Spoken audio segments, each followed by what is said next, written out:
বাংলাদেশের যে বিষয়গুলো, মানুষের যে চাওয়া পাওয়ার বিষয়টি, সেটি তাদের সব থেকে বড় লক্ষ্য উদ্দেশ্য, যেটা রাজনীতিবিদরা বললেও আমরা কিন্তু শেষ পর্যন্ত সেটি দেখতে পাই না। আমি তো হান্নানের এই বক্তব্য থেকে সাহস সঞ্চয় করে বা সাহস ধার করে আমি বলতে চাই, আমাদের রাষ্ট্রটা কাদের?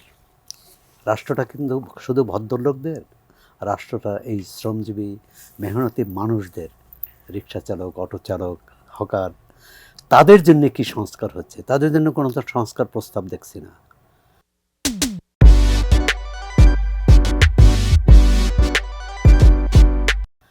যে 4,10,00,000 মানুষ দারিদ্র্য সীমার নিচে বাস করে, যেটি আন্তর্জাতিক খুব সংস্থার সীমিত চাওয়া, অনুযায়ী কিন্তু তাদের খুব সীমিত চাওয়া, খুব সীমিত চায়, খেয়ে পড়ে বেঁচে খেয়ে থাকা, পড়ে আর বেঁচে এর থাকা। কিচ্ছু বেশি না।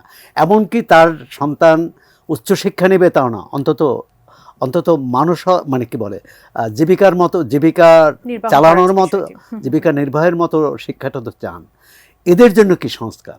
আমি তো মনে করি এই সরকারের যদি সত্যি সত্যি নতুন বাংলাদেশ করতে চায়, যেটা এই ছাত্র নেতারা বলছেন, তাহলে এই মানুষগুলোর ভাগ্য কিভাবে পরিবর্তন করতে হবে।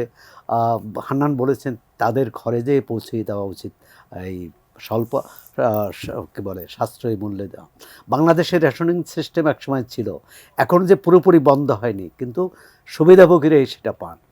পুলিশ বাহিনী পান, সশস্ত্র বাহিনীর সদস্যরা পান, আরও অন্য বাহিনী, র্যাবের সদস্যরা পান, কিন্তু মানে একেবারে এই দরিদ্র মানুষগুলো কেন পাবে না?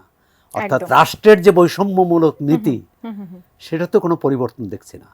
তাই ছাত্র আন্দোলন হয়েছিল, এই ছাত্র গণ অভ্যুত্থান হয়েছে বৈষম্যের বিরুদ্ধে।